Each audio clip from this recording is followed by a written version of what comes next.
Page 23, Rigadoon. In this lesson, they're introducing you to another symbol called a sharp sign. See it at the top, it's got 2 lines coming down and 2 lines going across. You might call it other things, I don't care. In music, we call it a sharp sign. It works the other way from flats. Flat goes down 1 note white or black. Well, a sharp goes up 1 note white or black on the keyboard. So let's say I have a C. If I want a C sharp, I go up 1 note white or black. So that's a C sharp. Let's say I have a G. And if I want a G sharp, I go up 1 note white or black. G sharp. Remember from the previous lesson, I said if you have an A and you want an A flat, you go down. So that's an A flat.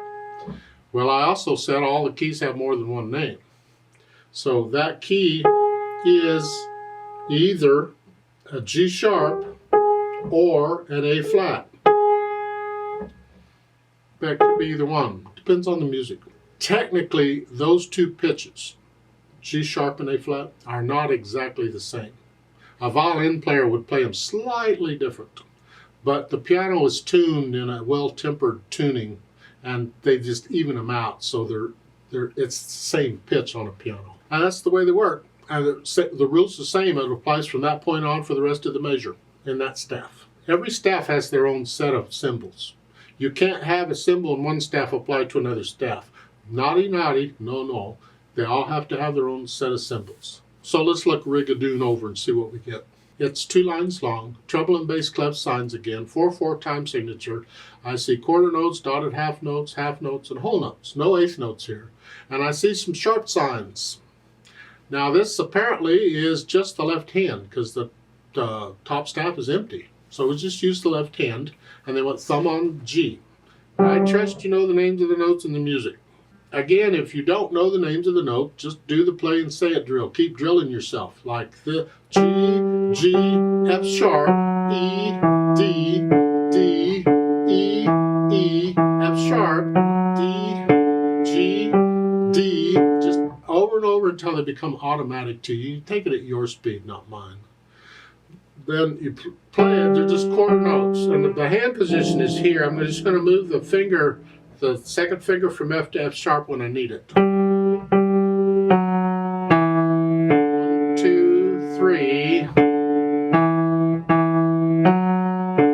1, 2, 3, 4. You get the idea? So once I can play the notes okay, then I go back over and I work on any tricky spots and get rid of the hesitations. And then I'll think about the articulation, the expression. The only thing they give us here are the phrases. We lift up to, like taking a breath. Lift up. You have to lift up on a repeated note, but this is a little longer. Lift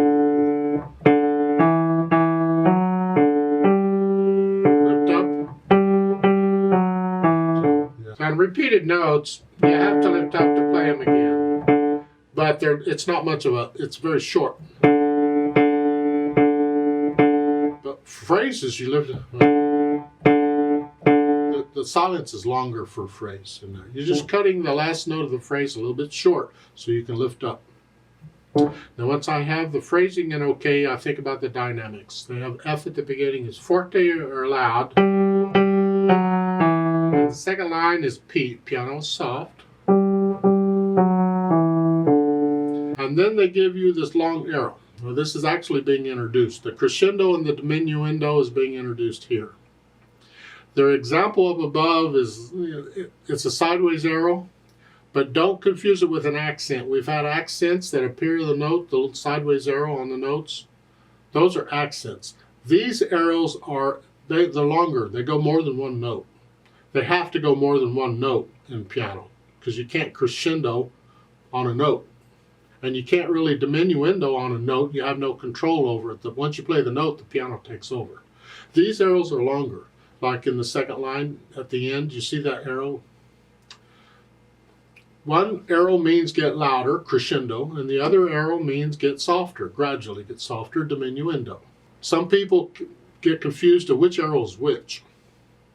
And I do it by reading. You read from left to right. I don't know which way we're going here, but left to right.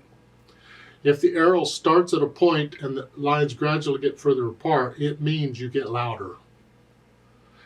Or if the lines start apart and as you're reading the music, the lines come together to a point, it means you gradually get softer. And that's how I remember it. So in the second line, we're starting that out soft, whatever you think soft is. And then we have this gradually get louder up to loud. They don't always tell you how loud to get when they give you these, but here they are. Go up to loud. Don't get loud until the last measure. You have to plan it out. So in the second measure, I'm soft. I'm going to stay soft. Now I'll go up a little bit, a little more, a little more. Then I'm loud. See, I have to plan it out carefully because if I don't, I'll be loud within a couple of notes. I'm already loud. Don't want to do that. So pull back a little bit. At the beginning of an arrow like this, you don't change. You're at wherever level you're at. Well, there's an exception to that. I'll get to that later. But I'm still soft here. That's the second line, second measure I play. Then going on with the quarter note, where the arrow starts, I'm still soft. And then I go up just a little bit, a little more. See, I did it like just 2 beats at a time. I just went up a little bit. You plan this out. Depends on how long the arrow is. Some arrows can be measures long. You have to kind of plan it out. So you're taking it groups of notes at a time where you're at this level and then another group of notes, you're at this level and another group of notes.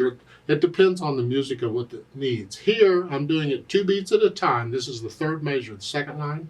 So the first 2 beats, I'm up just a little bit. I go up a little bit, sort of loud. Now I'm loud. Yeah, so that's how I do. You don't have to do it that way. If you think you can play each note and get each one just a hair louder, by all means do it. But I just have a habit of taking it in groups of notes.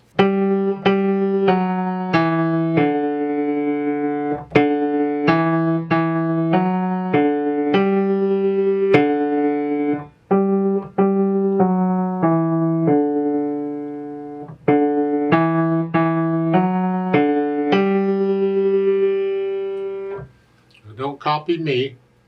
You can do it at your dynamics, at your speed, whatever it is. You should be able to play this without looking at the keyboard, I hope.